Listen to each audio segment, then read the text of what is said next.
将你们年轻一代人全部斩去。 Alur cerita, animasi Donghua. 都给我滚出来！ Chapter 1539. Tahap pertengahan dari alam pemutus diri. Jin Zhan sendiri yang mengatakan ini. Semua orang di sini melebarkan mata mereka, gelombang besar mengaduk di dalam diri mereka, agar tidak dapat mempercayai kenyataan yang mereka dengar. Berapa umur Huang? Dia baru berusia 25 atau 6 tahun, namun dia sudah menjadi ahli realm pemutus diri? Apalagi di tahap pertengahan. Jenis pencapaian ini seharusnya belum pernah terjadi sebelumnya, bukan? Itu karena menurut rekaman dalam buku tulang, pembudidaya alam pemutus diri termuda di era besar ini masih mendekati usia 30 tahun. Huang beberapa tahun sebelumnya, seberapa menantang surga ini?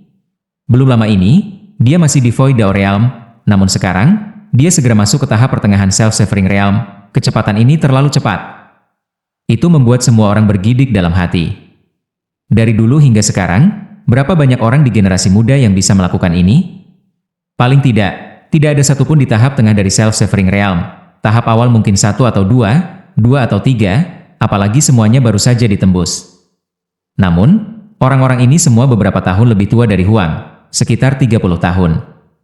Banyak orang tercengang, tidak bisa mengatakan apa-apa untuk waktu yang lama. Mereka memandang Si Hao dengan mata menatap monster. Ini benar-benar keberadaan yang menghancurkan legenda. Segera setelah itu, beberapa orang menjadi tenang, dengan jelas menyadari bahwa mulai hari ini dan seterusnya, kemungkinan besar tidak akan ada orang di generasi muda yang bisa menjadi tandingan Huang. Itu karena mulai sekarang, lawan Huang akan menjadi tokoh generasi yang lebih tua, tidak ada generasi yang sama yang mampu menahannya. Dia sudah naik di atas.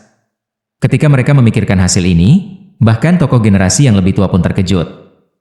Bagi anak-anak muda lainnya, Huang bukan lagi saingan. Mereka tidak tahu apakah mereka harus merasa senang atau mendesah. Dari dulu hingga sekarang, tidak ada yang mencapai Self-Severing Realm saat berusia 25 atau 6 tahun, apalagi tahap pertengahan. Seorang penatua berkata sambil menghela nafas. Ketika dia melihat Si Hao, matanya memancarkan kecemerlangan, benar-benar ingin mengikatnya ke dalam keluarganya sendiri.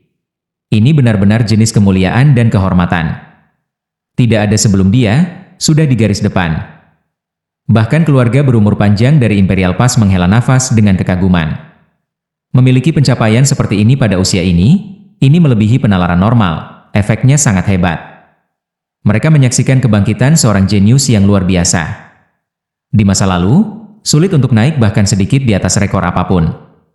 Namun, kali ini, Huang langsung mematahkannya beberapa tahun. Siapa yang tidak akan terkejut? Saat ini, orang-orang dari keluarga Wang merasakan ekspresi yang rumit, merasa kaget dan khawatir. Kecepatan pertumbuhan Huang terlalu cepat, membuat mereka merasa sedikit tidak nyaman.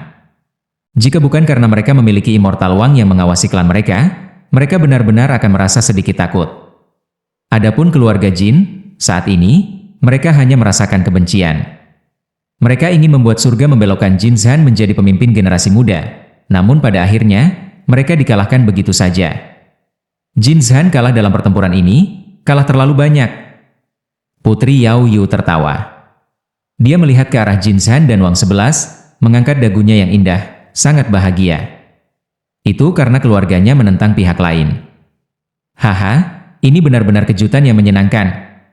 Si Brat, jangan bilang kamu berakhir dengan beberapa hal bagus di luar Imperial Pass? Bagaimana kamu tiba-tiba menjadi begitu penuh dengan kehidupan? Kata Lunar Jade Rabbit sambil cekikikan dan tertawa. King Yi, Chang Gongyan dan yang lainnya semua menjadi bahagia juga. Hasil ini agak sulit bagi mereka untuk percaya.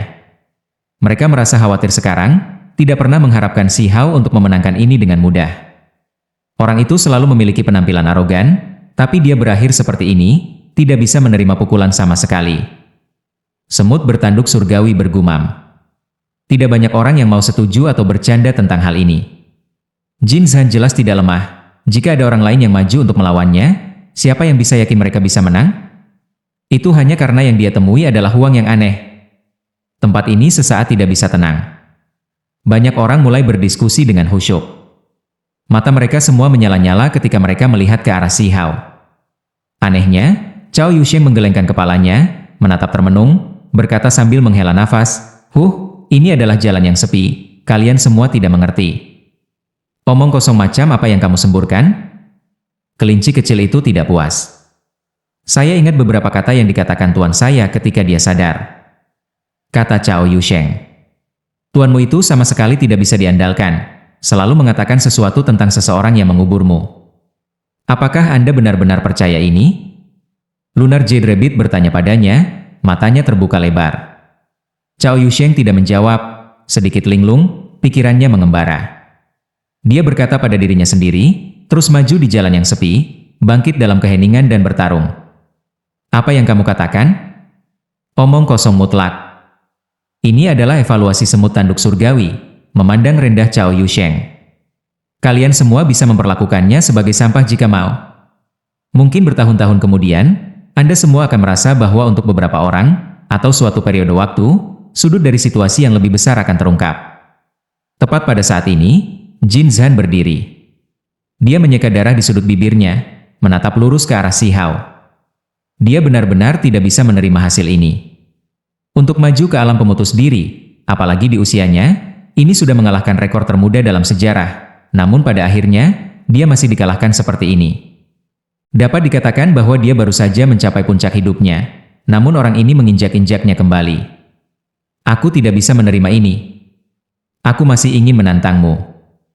Mata Jin Zhan melepaskan dua garis cahaya yang menyilaukan. Armor compang-camping yang menutupi tubuhnya pecah, seluruh tubuhnya bersinar, berkobar dengan api surgawi. Dia memicu niat bertarungnya, meningkatkan kekuatannya. Dia ingin memotong cara mundurnya, bertarung dengan Si Hao lagi, sampai-sampai dia bahkan akan membakar sumber daunnya untuk melawan Si Hao sampai mati. Kamu tidak bisa. Sekelompok orang dari keluarga Jin berteriak untuk menghentikannya, khawatir dia akan mati. Itu karena mereka tahu bahwa Huang jelas bukan seseorang yang lembut. Dia tidak memiliki niat baik terhadap keluarga Jin. Dia mungkin akan langsung melakukan pukulan pembunuhan. Aku sudah mengatakan bahwa kamu jauh dari lawanku. Anda tidak memiliki kualifikasi untuk menantang saya. Si Hao berkata tanpa ampun. Wajah Jin Zhan berwarna hijau dan putih. Belum lama ini, dia masih mencaci maki Si Hao sebagai orang yang tidak terkendali. Namun pada akhirnya, pihak lain masih memandang rendah dia seperti ini, bahwa dia bahkan tidak memiliki kualifikasi untuk menantangnya. Dia benar-benar ingin mengaum ke arah langit.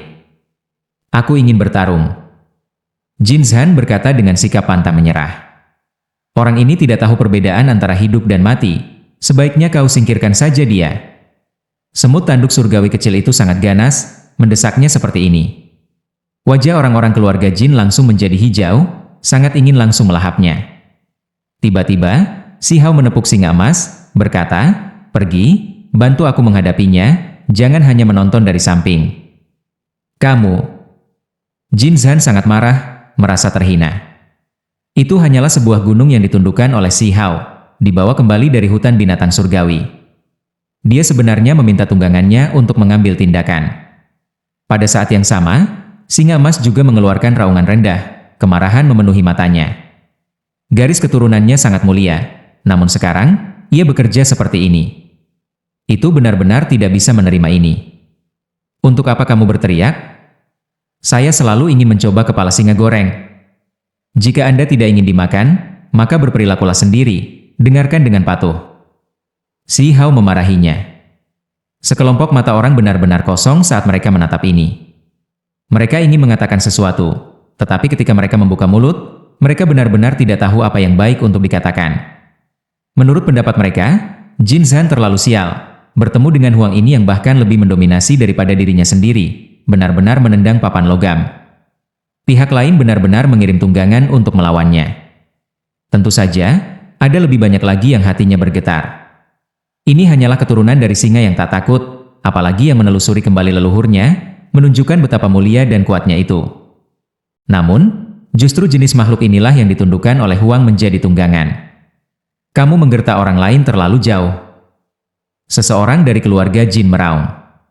Bahkan Jin Yi dan Jin Kun, wajah kedua kultivator hebat itu pucat pasi, menatap dingin ke arah Si Hao. Apa yang kalian semua lihat? Bukankah itu karena kalian semua bertindak begitu tinggi dan perkasa, memprovokasi kami terlebih dahulu? Terutama Jin Zhan itu, yang benar-benar menganggap dirinya sebagai kebanggaan surga dari satu generasi, mencaci maki Huang karena tidak terkendali. Pada akhirnya, ini tidak lebih dari penghinaan yang dilakukan sendiri. Kelinci kecil itu terlalu langsung, mengejeknya. Apakah kamu berani bertarung lagi? Jin Zhan menatap Si Hao. Giliranmu. Si Hao menepuk kepala singa emas, menyuruhnya keluar dan bertarung. Ho! Pada akhirnya, singa emas membawa kemarahan, membawa api yang mengamuk saat melemparkan dirinya ke Jin Zhan, melampiaskan semua kemarahan dan kebenciannya padanya. Jin Zhan tidak bisa menghindari pertempuran hebat, bahkan jika dia mau, dia hanya bisa menghadapi pertempuran ini dengan bertahan. Sementara itu, pada saat ini, semua orang ketakutan. Singa ini benar-benar terlalu kuat, sebenarnya benar-benar bertarung dengan kejam dengan Jin Zhan, kemampuan surgawi yang mengejutkan dunia. Layak menjadi keturunan singa yang mengikuti Raja Biksu Abadi. Singa ini telah menelusuri kembali leluhurnya, darah yang mengalir di dalamnya mirip dengan leluhurnya, ditakdirkan untuk menjadi sangat kuat. Beberapa orang berdiskusi di antara mereka sendiri. Itu karena pertempuran singa emas dengan Jin Zhan sangat intens, auman berdering terus-menerus di langit, pasir dan puing-puing beterbangan kemana-mana, pemandangan tidak teratur muncul. Hantu menangis dan dewa melolong, sangat mencengangkan. Jin Zhan benar-benar marah. Bisakah dia bahkan tidak menang melawan tunggangan pihak lain? Adapun singa emas, wajahnya sudah lama pucat. Itu karena Huang mengalahkan lawannya dengan begitu mudah, namun saat giliran dirinya sendiri, ia harus bertarung dalam pertempuran berdarah. Seseorang harus memahami bahwa belum lama ini, ia telah memasuki kolam reinkarnasi, mengalami pembaptisan yang menakjubkan di sana. Sebelumnya, manfaatnya tidak muncul, tetapi setelah beberapa hari pelatihan ini, kultivasinya maju, tubuhnya menjadi kokoh, menjadi level yang lebih kuat dari sebelumnya. Namun, saat ini, itu sebenarnya tidak bisa segera membanjiri lawannya. Ini membuat singa emas merasa sedikit tidak sabar. Itu sudah naik ke alam pemutus diri, apalagi benar-benar memantapkannya. Awalnya, ia masih menyimpan gelombang kebencian, bersiap untuk menemukan kesempatan untuk melawan Huang dalam pertempuran yang menentukan, tetapi sekarang, setelah melihat bagaimana pertempurannya dengan Jin Zhan berlangsung, ia menyadari bahwa ia masih tidak memiliki kualifikasi untuk menghadapi Huang. Keduanya bertempur dalam pertempuran berdarah, terus-menerus bertarung lebih dari 100 gerakan. Teknik berharga membelah langit, pertempuran sangat intens. Cukup. Kultivator hebat keluarga Jin melambaikan tangannya, memisahkan mereka. Dia benar-benar tidak bisa terus menonton ini. Pertempuran ini benar-benar kehilangan semua makna. Terlepas dari apakah Jin Zhan menang atau kalah, tidak ada kemuliaan. Awalnya, singa tak takut yang menelusuri kembali nenek moyangnya dapat dianggap sebagai makhluk yang sangat menakutkan, jika itu bukan tunggangan Si Hao. Jika Jin Zhan menghadapinya, mengakhiri semuanya dengan seri itu baik-baik saja. Namun sekarang, artinya benar-benar berbeda. Anak muda, kamu menggerta orang lain terlalu jauh, kata Jin Kun. Dia menatap Si Hao, ekspresi tidak baik, membawa gelombang niat membunuh. Seharusnya aku yang mengatakan kata-kata ini kepada keluarga Jinmu. Si Hao menjawab dengan dingin. Bahkan ketika menghadapi seorang kultivator hebat dari Self-Release Realm, dia masih tidak bingung, penuh percaya diri. Jin Kun berjalan, langkah kakinya berat. Ini membuat ekspresi semua orang berubah. Apakah dia akan menggertak yang kecil dengan kekuatan yang lebih besar? Jejak senyum dingin muncul di sudut bibir Si Hao. Apa yang ingin dilakukan keluarga Jin? Melompat begitu tidak sabar. Bukankah itu terlalu high profile? Apakah mereka ingin membawa peti kayu itu begitu saja? Dia benar-benar menjadi agak curiga. Mungkinkah klan ini benar-benar menghubungi pihak lain? Apakah keluarga yang menyerangnya di hutan binatang surgawi benar-benar mereka? Jika ini masalahnya, maka itu masuk akal. Jangan bila mereka ingin segera merebut peti kayu busuk, membawanya keluar dari Imperial Pass? Pikiran Si Hao melonjak. Tentu saja, ini hanya kecurigaan. Tepat pada saat ini, dengusan dingin terdengar, membuat tubuh para ahli hebat keluarga Jin menjadi kaku. Sebenarnya tidak bisa bergerak, seolah-olah ada orang hebat yang kuat yang memperingatkan mereka. Apakah Jin Taijun ingin mendapatkan peti kayu busuk ini sebanyak ini? Desas-desus hanyalah desas-desus, hal ini mungkin belum tentu memungkinkan seseorang menjadi Raja Abadi. Suara tua terdengar dari kegelapan. Kata-kata ini membuat banyak orang terguncang. Apakah itu makhluk tertinggi yang berbicara? Pada saat yang sama, semua orang segera tahu bahwa Jin Taijun benar-benar memasuki Imperial Pass. Apalagi sangat tertarik dengan peti kayu busuk ini. Alasan mengapa keluarga Jin berani bertindak begitu mendominasi terkait dengannya. Aku hanya sedikit penasaran, kurasa kita masih harus menelitinya bersama. Suara seorang wanita tua terdengar. Semua orang menggigil dalam hati. Jelas bahwa Jin Taijun tidak bisa pergi, tetap bersama dengan beberapa makhluk tertinggi. Kalau tidak, dia mungkin langsung datang. Teman kecil, datanglah ke altar leluhur. Kami yang lama sudah menunggu lama. Suara tua terdengar, berbicara dengan Si Hao. Semua orang khawatir. Bagaimanapun, makhluk tertinggi telah lama keluar dari pengasingan, memancarkan suara dari siapa yang tahu berapa puluh ribu li jauhnya. Tepat pada saat ini, sekelompok tetua berjalan menuju Si Hao. Di antara mereka, ada orang keluarga Wang yang membawa senyum tipis, mengulurkan tangan, memintanya untuk menawarkan peti kayu. Si Hao awalnya tidak memiliki emosi yang bertentangan, dia ingin orang-orang dari Imperial Pass untuk mempelajari peti ini bersama. Namun, ketika dia melihat orang-orang keluarga Wang, wajahnya langsung jatuh. Itu karena dia mengerti bahwa bahkan Immortal Wang kemungkinan besar datang. Kalau tidak, keluarga Wang tidak akan tiba-tiba memiliki kepercayaan diri yang begitu besar. Kalian semua tidak boleh bertindak kasar. Peti ini diperoleh oleh teman kecil Si Hao, disita saat mandi darah. Undang teman kecil Si ke altar leluhur. Suara tua itu terdengar lagi. Pada saat yang sama, dengan suara hong, orang-orang keluarga Wang terbang keluar, batuk seteguk darah. Bukankah ini tidak memberikan wajah Immortal Wang? Semua orang terkejut, menyadari bahwa peti kayu ini membuat bahkan makhluk tertinggi tidak dapat tetap tenang. Sebuah jalan emas terbentang di depan mereka, semua orang menginjaknya, dan kemudian mereka langsung menuju ke tanah paling murni di Imperial Pass. Si Hao sangat menantikan ini. Kali ini, mereka bisa mengungkap rahasia peti kayu itu. Chapter 1540.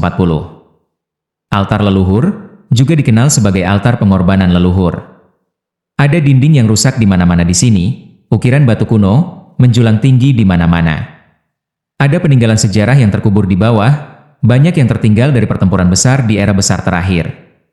Itu terletak di pusat Imperial Pass, tanah suci paling kuno. Ada sisa-sisa generasi sebelumnya di sini, tablet-tablet keabadian yang tertulis, tanah pengorbanan yang telah ada selamanya, kamar-kamar batu yang disegel. Ada desas-desus bahwa ada seseorang yang telah mengabaikan tempat ini selama seluruh era besar tanpa pergi. Sementara itu, beberapa makhluk tak tertandingi di Imperial Pass juga tetap di sini sepanjang tahun. Kecuali ada pertempuran besar, mereka tidak pernah menunjukkan diri. Ada desas-desus bahwa orang-orang itu mungkin lebih tua dari Meng Tianzeng, Immortal Wang, dan Jin Taijun, bahwa mereka adalah eksistensi pada level yang sama. Jalan besar emas itu terlalu tebal, memanjang siapa yang tahu berapa puluh ribu li. Si Hao dan yang lainnya langsung dibawa ke wilayah luar tempat ini. Sekelompok orang mendarat. Dari kejauhan, kabut kabur menutupi segalanya. Puing-puing, tembok yang rusak, dan lainnya semuanya berbintik-bintik dengan berlalunya waktu. Perubahan besar dalam sejarah. Tempat ini berada di reruntuhan, namun masih memancarkan aura yang mendalam, seolah-olah sepotong sejarah hidup ada di depan mata mereka. Meskipun dunia sebelum mereka ditumbuhi, saat ini tidak kekurangan aktivitas. Hari ini cukup ramai, karena banyak makhluk yang datang, semuanya duduk di tanah atau lantai. Tak satupun dari orang-orang ini memasuki kedalaman altar leluhur, semua duduk di area luar, di atas batu atau reruntuhan raksasa, berdiskusi dengan penuh semangat di sini. Mereka semua adalah tokoh terkenal dari berbagai klan, jumlah mereka banyak, tidak kurang dari 100.000 orang. Makhluk-makhluk ini semuanya sudah mendapatkan berita bahwa Huang membawa kembali peti kayu. Ini terlalu mengkhawatirkan, mereka semua ingin melihat apa yang akan terjadi, sehingga berkumpul di sini. Kalau tidak, mereka pasti akan mencari Si Hao. Di kejauhan ada istana bobrok, juga beberapa di dekat wilayah luar. Biasanya, mereka benar-benar kosong, tidak mungkin ada orang yang tinggal di dalamnya. Namun, saat ini, semua debu telah dihilangkan, kekacauan utama berputar-putar, semuanya tidak jelas, sulit untuk melihat pemandangan di dalam dengan jelas. Samar-samar orang bisa melihat beberapa sosok yang sangat kuno duduk di sana, tidak bergerak. Meskipun aura mereka tertahan, seolah-olah membatu, seseorang tetap tidak bisa menahan keinginan untuk sujud. Tak perlu dikatakan, ini semua adalah makhluk tertinggi. Mereka semua sudah dihidupkan kembali, diam-diam duduk di sini. Jin Taijun ada di dalam, dan begitu pula Immortal Wang, serta makhluk tak tertandingi di Imperial Pass. Tunggu sebentar di sini, aku akan membawa peti kayu ke istana kuno. Seorang wanita parubaya membawa senyum lembut, berkata kepada Si Hao, bersiap untuk menerima peti kayu. Aku sendiri tidak keberatan melewati jarak ini, kata Si Hao. Dia mengambil langkah besar ke depan, menuju altar leluhur, ingin secara pribadi menyerahkan peti kayu itu. Siapa wanita ini? Ini adalah orang-orang keluarga Jin lagi. Mereka benar-benar mencoba lagi dan lagi, bahkan ingin menghentikan Si Hao memasuki balai leluhur. Apakah Anda benar-benar berpikir itu mungkin? Cao Yusheng tertawa dingin.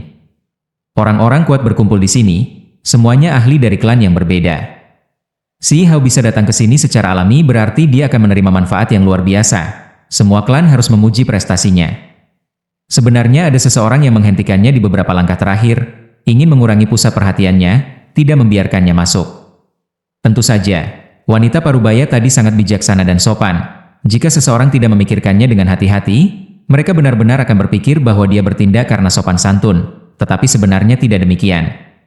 Saat ini, tokoh-tokoh terkenal dari semua klan yang berbeda sedang berbalik, melihat ke arah pemuda yang berjalan ke arah itu. Dia mengendarai singa emas, sosok tinggi dan lurus, aura heroik terkendali. Bahkan ada lebih banyak orang yang matanya berputar, menatap peti kayu di tangannya. Ini Huang? Ini pertama kalinya aku bertemu dengannya. Seperti yang diharapkan, dia adalah anak muda yang heroik. Kami baru saja menerima laporan bahwa dia telah mencapai tahap tengah dari Self-Severing Realm. Ini benar-benar tak terbayangkan, memecahkan rekor era hebat ini, pertama dalam sejarah. Beberapa orang berseru dengan kekaguman, semuanya mengembangkan kesan yang baik tentang dirinya. Di mata banyak orang, Si Hao memiliki keberanian untuk melawan pasukan besar pihak lain. Dengan paksa merebut peti kayu busuk ini pasti mencabut gigi dari mulut harimau. Ini adalah sesuatu yang bahkan tidak terpikirkan sebelumnya. Berapa banyak orang yang bisa bertahan hidup di bawah pengepungan klan raja asing? Pemuda ini terlalu berani, bertarung di Desolate Border sendirian, dikabarkan telah membunuh banyak ahli asing muda, mengintimidasi seluruh generasi makhluk. Pencapaian mulia ini sangat meningkatkan martabat Imperial Pass, membuat orang merasa sangat nyaman. Ketika mereka mendengar berita tentang beberapa pertempurannya, mereka semua merasa sangat segar. Itu karena saat bertarung melawan pihak lain, sebagian besar pembudidaya di Imperial Pass merasa cemberut, sering mengeluh. Sekarang kasus yang berbeda ini muncul, itu benar-benar membuat mereka merasa bahagia. Sisi lain dibantai sampai seluruh generasi harus menundukkan kepala, dilanda teror saat melihat Huang. Ini bisa dianggap melampiaskan gelombang kebencian. Si Hao memberi salam kepada semua orang. Kemudian, dia dengan hormat mempersembahkan peti kayu itu kepada individu-individu di istana kuno. Silahkan duduk. Sosok seperti patung berbicara, mengundang Si Hao untuk duduk di aula istana. Ini bisa dianggap sebagai jenis kemuliaan. Huang diperlakukan dengan baik oleh makhluk tertinggi, sementara yang lain tidak memiliki hak untuk mendekati tempat itu. Si Hao tidak merasa gugup, langsung duduk. Dia merasakan tekanan besar di sini. Bahkan jika makhluk tertinggi menahan aura mereka, pandangan sesekali yang menyapu membuat darahnya melonjak. Bahkan tanpa berpikir, dia tahu bahwa ini adalah Jin Taijun yang menatapnya, karena itu adalah sosok wanita tua. Tatapan yang lain damai, tidak melepaskan tekanan apapun, hanya tatapannya yang sedikit mengintimidasi.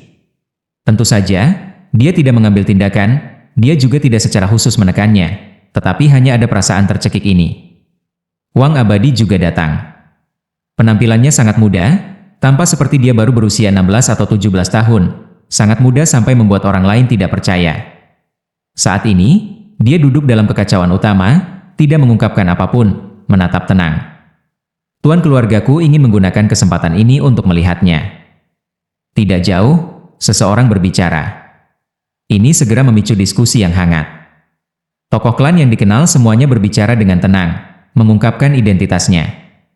Ini adalah seorang penatua yang hanya memiliki satu kaki. Dia duduk di atas batu biru besar, di sampingnya seekor ayam jantan botak besar, tepatnya tunggangannya. Orang ini sebelumnya muncul, berasal dari wilayah terlarang yang tak tertandingi di 9 surga. Saat itu, alasan dia datang ke Imperial Pass adalah karena dia mendengar ada diagram kulit binatang yang rusak yang menunjukkan wilayah antara hutan binatang surgawi dan pegunungan pengobatan surgawi. Dan sekarang, Si Hao membuka kuburan itu, membawa kembali peti kayu, mengejutkan penguasa wilayah terlarang 9 surga, mengirim utusan keluar sekali lagi.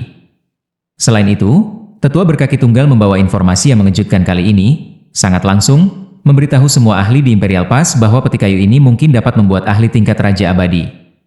Ini tidak diragukan lagi berita yang mengejutkan, bahkan makhluk yang tak tertandingi di altar leluhur tidak dapat duduk diam. Adapun Jin Taijun dan Immortal Wang, mereka bahkan lebih muncul di Imperial Pass. Dia menyatakan bahwa informasi ini adalah tampilan ketulusan. Dia memberitahu para pembudidaya Imperial Pass bahwa wilayah terlarang tidak akan merebutnya dengan paksa, hanya ingin meminjamnya untuk digunakan setelah semua orang di Imperial Pass menelitinya terlebih dahulu, bahwa mereka berjanji untuk mengembalikannya. Itulah mengapa situasi saat ini sangat rumit. Jika peti kayu busuk ini benar-benar penting, bagaimana bisa begitu mudah dipinjamkan? Semua orang bingung mengapa dia langsung seperti ini. Apakah dia tidak takut Imperial Pass tidak akan meminjamkannya setelah mengetahui bahwa ini adalah harta karun tertinggi semacam ini? Teman-teman Dao, tolong cari tahu sendiri dulu. Utusan daerah terlarang mengatakan. Jin Taijun membuka matanya, melihat ke arah tengah aula istana. Peti kayu di tanah segera muncul di tangannya. Dia adalah orang pertama yang bergerak, mulai memeriksanya. Kadang-kadang, matanya akan membuka dan menutup, memberi Si Hao beberapa tatapan, tatapannya mengintimidasi. Tolong beritahu kami semua pengalamanmu setelah peti kayu busuk itu muncul. Jin Taijun berkata dengan tenang. Si Hao tidak memiliki perasaan yang baik terhadapnya, benar-benar tidak menginginkan peti kayu yang dibawanya kembali untuk membantunya. Namun, saat ini, dia hanya bisa berbicara tentang semuanya sedikit demi sedikit, karena dia juga berharap agar orang-orang di sini dapat mengungkap rahasia peti kayu busuk ini, membuat 9 surga 10 bumi lebih kuat. Jin Taijun menutup matanya, tidak mengatakan apa-apa untuk waktu yang lama. Peti kayu itu tetap berada di tangannya selama 1 jam penuh, dengan hati-hati merasakannya. Semua orang melihat bahwa dia mengerahkan kekuatan, mencari dengan kehendak surgawinya, mencoba membuka peti kayu dengan paksa, tetapi itu semua sia-sia. Pada akhirnya, dia menurunkan peti kayu itu. Kemudian, para ahli tak tertandingi lainnya mencoba satu demi satu. Namun, hasilnya sama, mereka tidak bisa melakukan apapun pada peti kayu itu.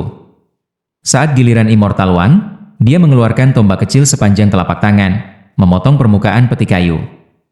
Ekspresi semua orang berubah, ini adalah sekte yang melindungi artefak abadi. Teman Dao, tolong pikirkan kembali dengan hati-hati.